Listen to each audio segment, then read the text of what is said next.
Hello mga ka-abroad at hello rin sa inyong lahat mga ka-ex-abroad. Magandang gabi sa inyong lahat.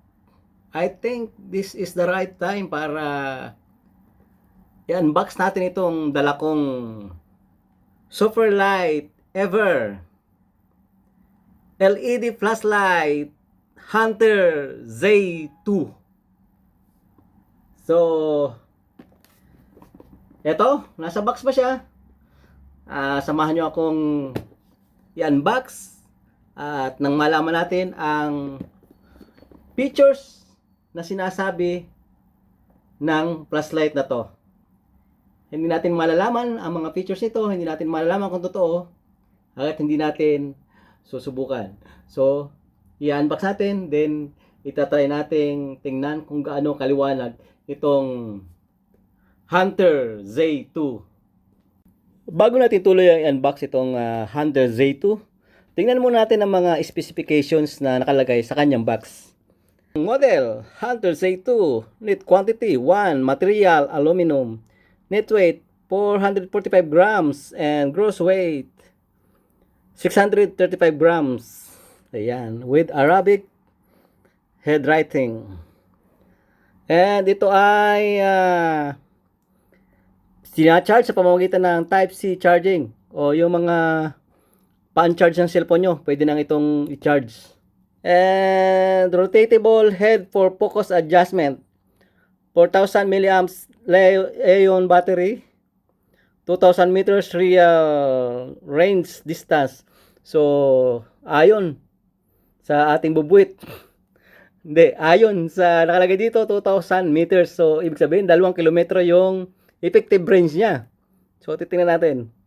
Rechargeable LED flashlight Hunter Z2. And features, aircraft non-corrosive aluminum body. High bright 20 watts LED. Working time 120 minutes o 2 oras. So, yun ay sa maximum 100% brightness. 3.7 volts 40 milliamps Li-ion battery. 5 modes, 100%, 50%, 25 plus, and SOS. Yung kapag nasa peligro ang buhay nyo, nasa gubat kayo, o kailangan nyo ng tulong na para mapansin, automatic siya magpa-plus ng SOS. O ibig sabihin, internationally, sa salita natin ay tulungan nyo ako, o sa English ay help me. Rotatable head for focus adjustment, Type-C charging, powerful light beam, 2,000 meters real range distance. And meron pa siyang lanyard o hanging tag. MPEX. So, tara na, buksan natin. Ito yung pinakamasarap na parte. Ayan. Buksan na natin ang ating mahiwagang flashlight. And ang laman ng kahon. Jararan. Ayan. Siyempre, naunguna lagi warranty card o instruction cards. So, kahit ano pa niyan, booklet, leaflets. At ito yung ating main focus dito, yung kanyang super gandang flashlight. Ayan. Wow, 20 watts LED. Laser LED. Yan. Adjustable itong headlamp niya. Itong pinaka ito LED niya. Adjustable LED. Ayan. Yan yung sinasabing rotatable. Pwede nyo i-rotate para ma-adjust. Ayan o. Okay. And may lanyard. And syempre, andito yung battery. Wow. Para nahirapan tayong tanggalin . Ito yung kanyang 4,000 milliamps battery. 3.7 volts DC. Ayan, may instruction kung paano ilagay o ikasa itong bateryang ito. So, hindi kayo magkakamali. Kahit pa kayo beginners. And, syempre, andito ang kanyang charging cable. Eto, USB to Type-C or Type-C to USB. And wala nang laman ang ating kahon. Ayan. So mga kabrod, ito yung ating flashlight. Ito yung ating talagang ina-unbox. So, andito yung charging point, charging port, or simply chargingan na Type-C. So, walang problema. Kahit saan kayo manghiram ng charger na pwede sa cellphone, ay makakapag-charge kayo. Ito naman yung kanyang 20 watts LED light. Ayan. So, rotatable, adjustable. And ito yung kanyang pinaka-lanyard. Ang gara, oh. Sa lanyard pa lang, talagang panalo na. And buksan natin.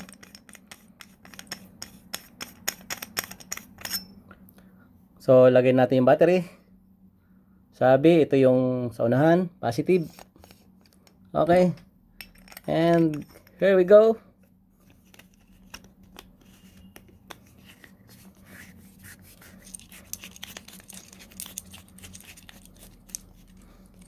At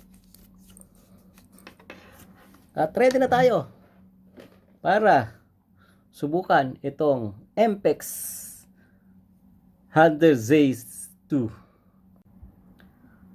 So mga kabrod, eto na ang moment of truth. Hindi tayo brownout ha. Sinadya kong patay ng ilaw para madilim na madilim itong buong kwarto. At dito natin titistingin itong ating Hunter Zase 2. Best light ever from MPEX. So ito na. Ayan mga ka-abroad. Ito yung kanyang pinakamalaking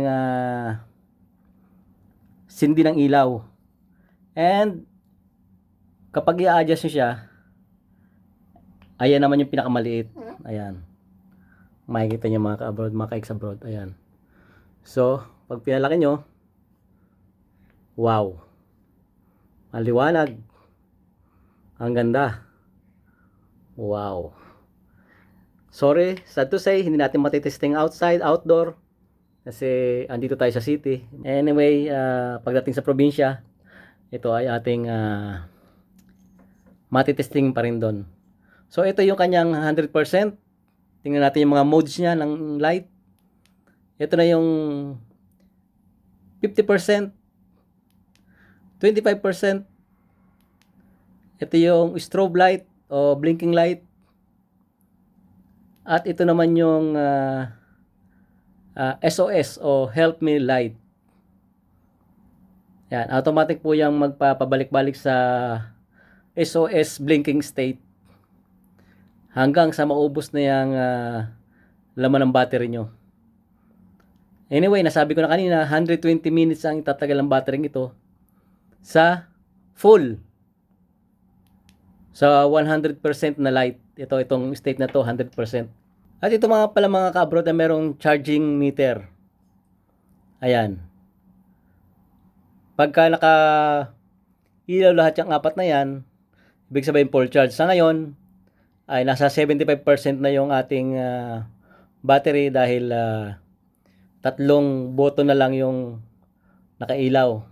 So pag yan ay apat, 100%, 25% ang per button yan. So 3 na lang natitira, so 75% na lang ang itatagal nitong ilaw na ito. So hindi kayo mabubulaga na baka bigla lang kayo mamatay ng ilaw sa daan. So mamimi-minimize nyo, mami-maintain nyo, at kayo ang mayroong control kung gaano tatagal ang ilaw nyo sa pagkakataong ito. Kasi alam nyo, kaya nyo kontrolin yung lingas. So kapag alam nyo nang magtatagal pa kayo sa labas at baka hindi tumagal ang inyong lingas, siyempre gawin yung 50% lang ang ilaw nyo. Or better yet, gawin yung 25 ang porsyento ng liwanag ng ilaw nyo. So sa ganitong paraan, mas tatagal kayo sa labas, sa outdoor. So kung ano mang ginagawa nyo. Pwede rin itong kapag walang kuryente, pwede rin ito maging ilaw sa loob ng inyong mga tahanan, sa loob ng inyong mga bahay. So sa ganitong state, 25% siguro naman magbibigay ito ng mga 4 na oras more or less sa ganitong kaliwanag ng kanyang bumbilya. At kahit yan ay nasa 25%, napakaliwanag pa rin, no? 'Di ba mga ka-abroad, mga ka-ex-abroad, napakaliwanag pa rin. So masusubukan natin ito sa niyugan kung gaano kalayo ang aabutin nito. So ito mga ka-abroad ang pagkatapos ng ating review, ng ating unboxing dito sa MPEX Hunter Z2 na talaga namang napakaliwanag, napakaganda at sigurado ang kagigiliwan ng ating mga ka-abroad, mga ka-ex-abroad dyan sa probinsya.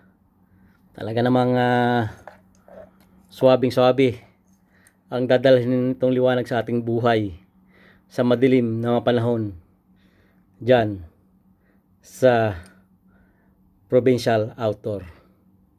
So hanggang dito lamang mga ka-abroad, mga ka-ex-abroad, at sana ay nagustuhan nyo yung ating unboxing sa episode na to.